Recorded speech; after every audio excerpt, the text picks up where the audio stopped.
Welcome back to the Pete Murray Show. My guest on this afternoon's programme is Stephen Kendall Lane, who's here telling us strange stories of the unexplained. And the question I put to you, have you ever heard of a similar bizarre tale? Perhaps you've even been involved in one. The number to ring is 819-8111. We go straight to a caller. It's David of St Albans who'd like to put a question to you.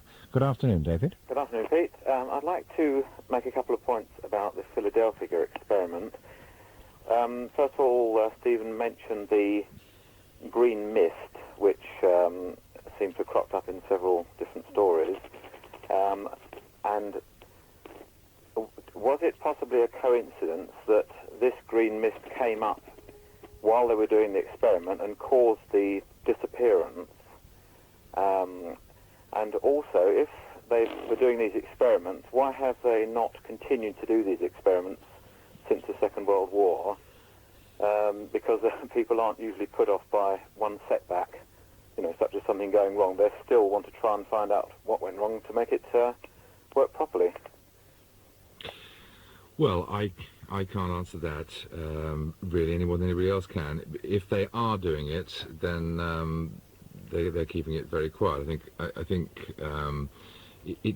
it doesn't work, or certainly the Philadelphia experiment didn't work. Primarily, I suppose, because so many people died. If you are going to try to make something invisible, I agree, it could be very, very useful.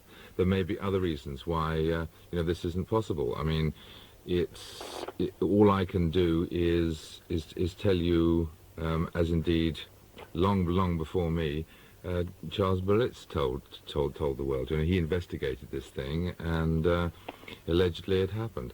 The green mist, well, this is the point I'm making, that on various different occasions, as way back in 1932, with Admiral Byrd, he talked about a green mist. I don't know. It's the unexplained. I cannot explain it. But your point is well made, that it would be very useful if one could make something completely invisible. Certainly, if the Americans or anybody else did succeed in doing it, I don't suppose they would tell us they've done it anyway. No, I don't suppose they will for a moment. David, thank you for your call. We go to Al of Sydenham. Good afternoon, Al. Hello. Hello, Al. Hello, Stephen. Yeah, I'm a little surprised that you've quoted Mr. Berlitz. I thought it was well acknowledged that Mr. Berlitz is the sort of man who gives genuine researchers a bad name. I have read a couple of his books years ago, and really he doesn't apply any sensibility. He starts talking about time warps and things like that, instead of applying what scientists call the principle of Occam's razor. You're familiar with that, I presume? Will you explain to everybody what Occam's razor is?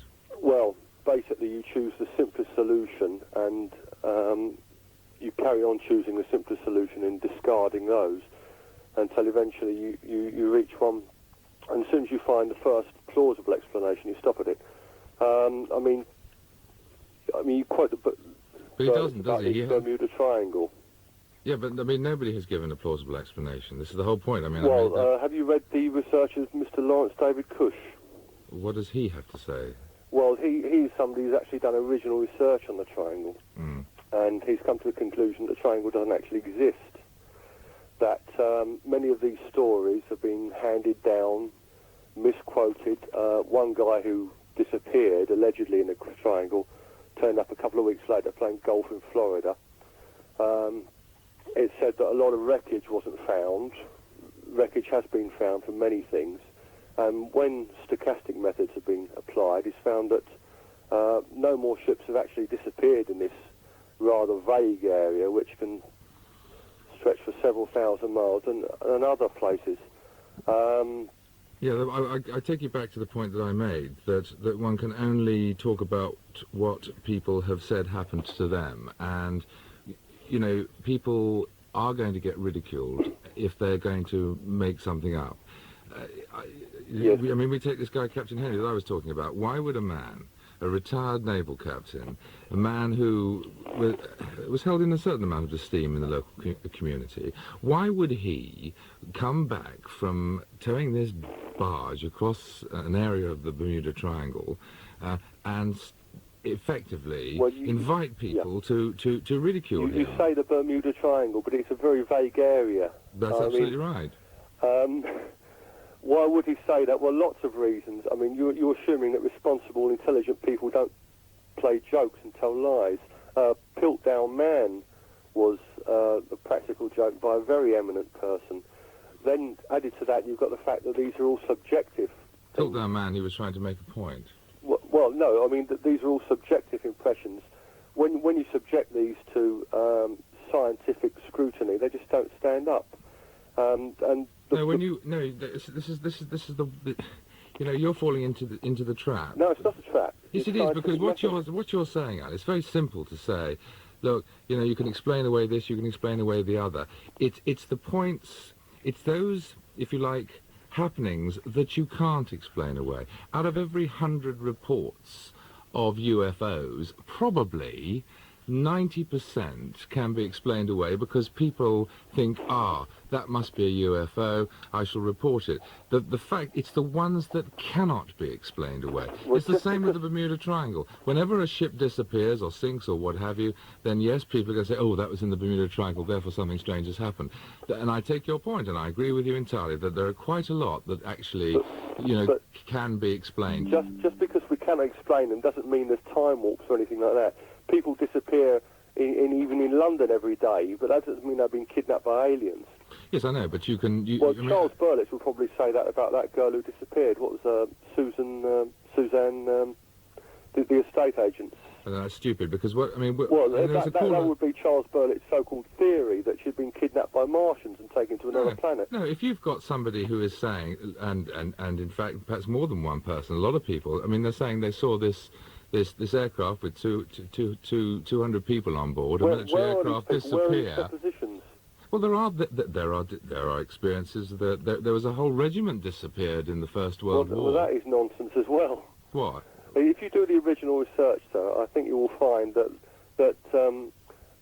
read Mr. Cush's book on the triangle to start with, and then you will revise what you think. You see, you're taking one author's research. This is somebody who's done original research, somebody who's not going around Chinese whisper style, quoting this, that and the other. And Charles Berlitz has no more credibility than the Aetherius Society. Look, all I'm doing is reporting what people have said, and I'm not nearly as frightened of the subject as obviously you are, otherwise you wouldn't be trying to... I'm not yes, frightened. I'm not frightened. You've got to open your mind, broaden your mind a bit, Al, and try to accept the fact that not everything has to be black and white, that there may well be things that we cannot explain. And if you are prepared to accept that, then you're going to get so much more out of things, because then you can go beyond that point where everything has to be black and white, and you can say, well, I admit that this is strange, that there shouldn't be, let us say, a parallel dimension, but if there was, could what's happened fit into that category?